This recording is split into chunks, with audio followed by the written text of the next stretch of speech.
جناب عثمان غنی بہت بڑے امیر تھے، بہت بڑے امیر المومنین تھے، لاکھوں مربع میل پہ حکومت تھی۔ چند سو آدمیوں نے آ کے گھیر لیا عثمان غنی کے گھر کو، اور کربلا میں تو 3 دن پانی بند رہا ہے، حضرت عثمان غنی پہ 40 دن پانی بند رہا ہے، 40 دن۔ اور حضرت امام حسین کے خیموں کے گرد پہرا دینے کے لیے جناب عباس تھے۔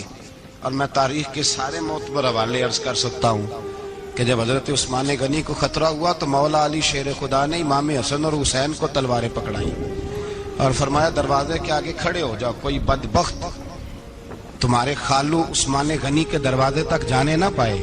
اور اس دروازے سے پھر گیا بھی کوئی نہیں، اس لیے کہ وہاں حسنین کریمین کا پہرا تھا۔ جو گیا بے ایمان تو پیچھے سے چڑھ کر کے گیا۔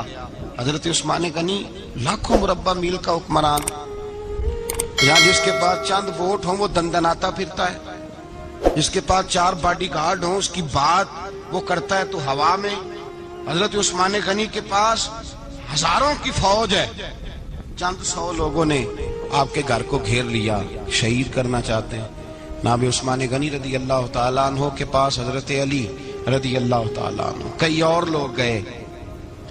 کہا عثمان 3 باتیں ہیں، یا تو ہمیں اجازت دو، یا تو تم تھوڑی دیر کے لیے خلافت چھوڑ دو، حکومت چھوڑ دو، چند دنوں کے لیے کسی اور کو امیر بناؤ۔ جناب عثمان کہنے لگے مجھے تو حکومتوں سے دلچسپی نہیں، لیکن میں چھوڑ نہیں سکتا، اس لیے کہ میرے مصطفیٰ کریم علیہ السلام نے مجھے فرمایا تھا عثمان اللہ تجھے قمیض پہنائے گا، لوگ اتارنا چاہیں گے پر تم اتارنا نہ۔ فرمایا میں سمجھ گیا ہوں، اس سے مراد یہی ہے، میں نہیں چھوڑتا۔ کہا عثمان پھر اس طرح کریں، ہمیں اجازت دیں، یہ چند 100 لوگ ہیں، ہماری تلواریں چند منٹ میں فیصلہ کر دیں گی۔ جناب عثمان غنی فرمانے لگے میں نبی پاک کا شہر اپنی وجہ سے خون میں رنگ دوں، میری وجہ سے؟ نبی پاک علیہ السلام نے فرمایا تھا ایک مینڈا ہوگا، بکرا، جس کی وجہ سے میرے مدینے کی گلیوں میں خون بہے گا، میں وہ بکرا نہیں بننا چاہتا۔ فرمایا میں نہیں چاہتا میری وجہ سے خون بہے اور حضور کے مدینے میں بدامنی ہو۔ عثمان کی جان جاتی ہے تو جائے، پر نبی پاک کے مدینے میں شور نہیں ہونا چاہیے۔ اے پائے نظر ہوش میں آ، یہ کوہ نبی ہے، آنکھوں سے بھی چلنا یہاں بے ادبی ہے۔ تو کہا عثمان پھر اس طرح کرو، کچھ دنوں کے لیے مکے چلے جاؤ۔ میری بات کی سمجھ آ رہی؟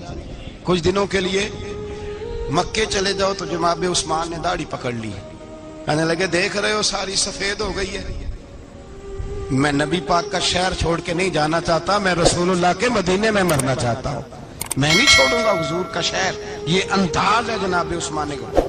بڑا ستایا گیا حضرت عثمان غنی کو، پراپوگنڈے کیے گئے، آپ کے خلاف مہم چلی، عبداللہ ابن سبا نے بڑی مہم جوئی کی آپ کے خلاف، یہودیوں نے مسلمانوں کا روپ دھار کر بڑا آپ کو ستایا، تکلیفیں دی۔ جی آپ اپنے رشتہ داروں کو بڑا دیتے ہیں، فرمایا کرتے تھے جیب سے دیتا ہوں، مال خزانہ سے نہیں دیتا۔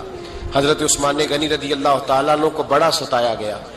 یہ وہ واحد ہستی ہے حضرت عثمان غنی، انہوں نے شہادت قبول کر لی لیکن تلوار نہیں چلنے دی، لوگوں کو ایک دوسرے کے گلے نہیں کاٹنے دی۔ وہ شخصیت ہے حضرت عثمان غنی کی، لیکن بڑا ستایا گیا، بڑا پراپوگنڈا۔ مجھے بتائیے اس کے بارے میں اللہ قرآن کی آیتیں نازل کر دے، اور جس کے بارے میں مصطفیٰ کریم ایک بار نہیں 3 بار جنت کی بشارت عطا کر دے، کوئی بندہ ہمیں تاریخ بتائے، حوالے دے، کہانیاں سنائے، تو ہم اس کی کہانیاں دیکھیں گے یا نبی پاک کا فرمان دیکھیں گے؟